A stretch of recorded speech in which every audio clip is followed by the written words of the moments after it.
July 6, 2026. Dear Silly Me, have you ever had a day where you were just in a great mood? You planned for an easy day and it all just worked out.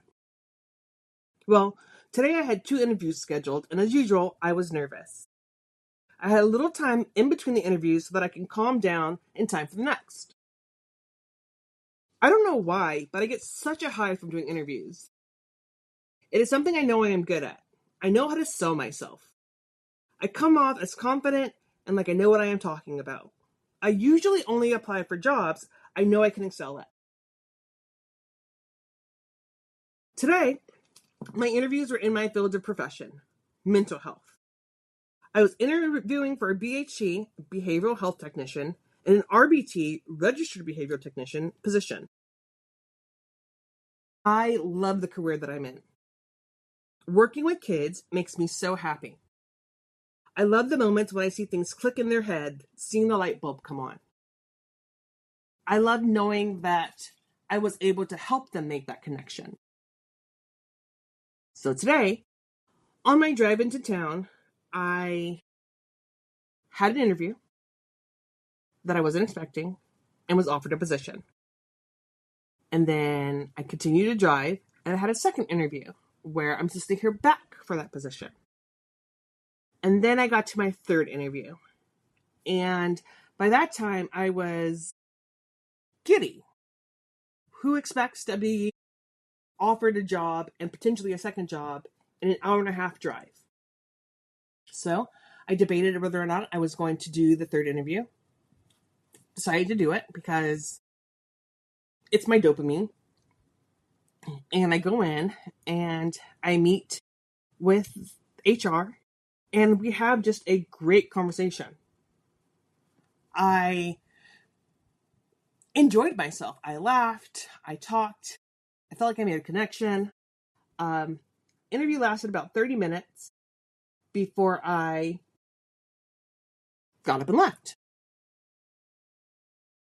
So I'm driving over to a friend's house and I'm talking to him about it, and he's asking me about the position and how I felt the interview went. And I tell him what I usually tell him, that I think that it went well, that I hope that it went well, but that we'll see.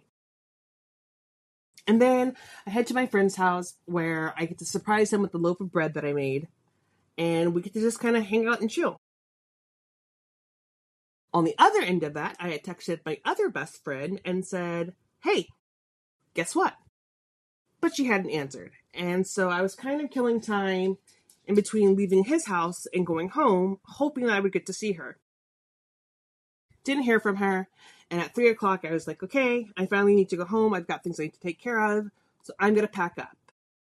And of course, right as I'm packing up, she messages me. And I said, okay, well, I still have time to run the bread over to her. I'd also made her a loaf. But I wanted to surprise her. She's having a hard time. And it's the same friend I was talking about days ago, where I'm not so great at being a friend, but I'm really great at big moments. And so today, I wanted to show up to her house and surprise her with bread, but I don't show up unannounced because she has a baby. And I don't want to ever interrupt nap time or anything she's going on.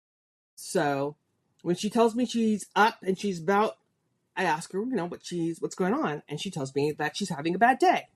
Well, she likes coffee as much as I like coffee. So I said, okay, in my head, I'm going to stop at McDonald's and get her a caramel frappe and surprise her with that along with the bread. But it has to be clever. I can't just show up and knock on her door because that's just boring. So instead, I go through the drive-thru, I get the drinks, I go to her house, and I call her. No answer. And I call her. No answer. And now I'm getting nervous because, yes, I can still go to her door, but that's not how I want to pull this off. So finally, I FaceTime her. And she goes, yeah. And I said, well, I ordered a package for you, but they can't find where you live, which is a typical issue in her area. So I knew she'd take the bait, and her first reaction would be, let me go outside and look for it. And sure enough, she said, okay, let me go out and look for it. And so she comes out her apartment door and I see her walking up and she's agitated. and makes a comment like, they never can find where I live. And I said, yeah, I know. And she's like, well, I'm out here and I don't see anybody. And I said, well, they're out there. And she said, do they tell you what color car they have? And I said, yeah, it's black.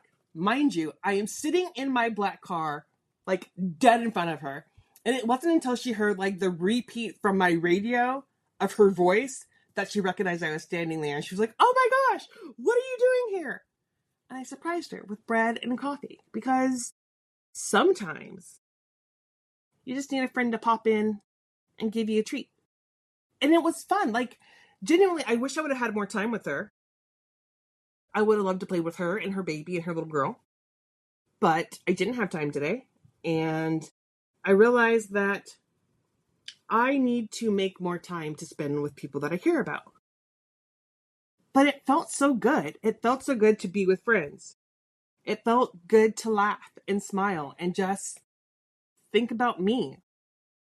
And I think that's what today was about. I did my interview. I got offered these jobs. I'm feeling wanted. I'm feeling like people are interested in me. And that just makes me giddy. Which is great. It's a great feeling to have. Being happy is a great feeling to have. And I'm enjoying that feeling. Don't get me wrong.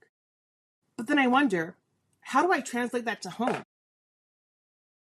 How do I set it up to where I'm giddy about being at home? I like being at home. I enjoy being at home. I like hanging out with my kid. But why doesn't that translate over? What do I need to do to where I'm excited and I'm giddy to just be here? I don't know that. I don't know why I'm so much happier anywhere but home. But also, I don't want to leave home. I get in these moods where I just want to dance and sing and play and jump around. And today, that's been that day. I've had an amazing day. But even I recognize that my actions are off. I come home from hanging out with my friends and doing my interviews, and I don't go to see my husband. I don't go see my kid. I simply come in. I speak to the dogs. I set my stuff down. I put stuff away. I use the bathroom, and then come to my office. Even as I sit here now, I've been home since 5:30, and I have not spoken to my husband. The only way I've spoken to my kid, which I really haven't, is through text message. I texted both of them to let them know I was here. They both responded. I think I said thanks. And that was kind of it. I don't know where the disconnect comes from. I don't know why the one place that should be my comfort place, my happy place, isn't. I don't want to say it stresses me out. I mean, yes, there's bills and there's chores and a plethora of other things I have to do. But I'm really good at managing them. I'm really good at getting them done so I have time to do other things. So why is it that I can't just be happy, silly, me? So, knowing that, I want to put some things into place. I want to make it so that I can be my best self here at home. My husband and my son deserve just as much of silly me as everybody else deserves. So, I have to find a way to relax and be comfortable. I don't know exactly what that looks like. I don't know how to go about planning it. I think at this moment, it's going to be trial and error. but I want to try. Even if it's small, even if it's just I start with one person at a time. I do something fun with them. I get silly. I laugh. I play. My kid really loves Hamilton, so maybe we'll spend a day having a sing off. He's got to win. He knows all the words. Me, not so much. But then I get to just be me. Maybe I'll dance with the dogs. Maybe I will make a fancy dinner, make a fancy dessert. I love being in the kitchen when it's not overheated. But I just want to be me. Silly me. That's my plan. To get back to a spot where I'm excited to come home and to see my family and spend time with them. That I don't dread what's going to happen when I walk in the door. I don't dread conversations. And if that is what's going on, if I am dreading conversations or being here, that I learned why that is. What makes me feel that way and how do I change it? I can't keep doing the same thing over and over again and hoping for change. That doesn't make any sense. So, I'm hoping that I can sit down with my husband. Maybe we could plan a date night.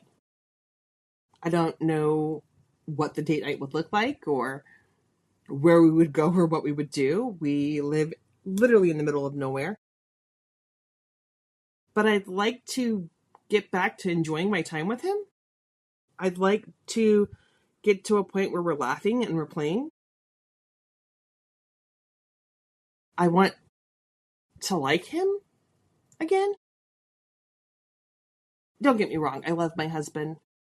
I know I love my husband. Even when I don't understand what love is. I have a concept of what I think it looks like. But I want to feel that feeling where I'm kind of shy to be around him and that I'm giddy when I see him and I look forward to spending time with him. And somewhere that's disappeared. I know that we grow and we change and things in relationships don't always stay the same. I don't expect that. My expectation isn't that I see him the same way I saw him the first time I met him. But gosh, would that be nice. When I first saw my husband, I looked at a coworker and said, I'm gonna fuck him. Totally inappropriate. Didn't care. He was one of my bosses. He didn't know it. Left it alone. Continued working. We worked on 2 different teams. It didn't matter. And then later on, my team got to work with his team more, and I got to know him, and I really liked him. He did not immediately show me he felt the same way. I'm a flirt. He's a flirt. And we flirted. But I never got the impression that maybe he wanted more than just to flirt with me. And then we started talking more. And the more that we talked, the more that I liked him. And the more that I liked him, the more that we talked. And one night, while we were on a Skype call, I believe, he asked me out. And I remember trying on different outfits and just being giddy about the chance of going out with him. I love that feeling. I want to go back to where I am excited to get dressed up and excited to go out with him. We had an amazing night that night. I thought, hey, this is going to be a one and done. It was great. We had a great time. And he came back and was like, no, I want a relationship with you. I am so used to using my body to feel wanted that it didn't even cross my mind that he might want something more with me. But he did. And now 12 years later, we're married. I want that back. I want to be in a place where I see my husband and I'm excited and I'm silly. I want to look at my husband and have that desire. I want him to want the same thing with me. I want it to be that he misses me throughout the day, and so I hear from him multiple times throughout the day. I want to know that I'm on his mind the way that he's on my mind. I want sweet notes. I want little jokes, inside jokes. If you know, you know. If you know, you know.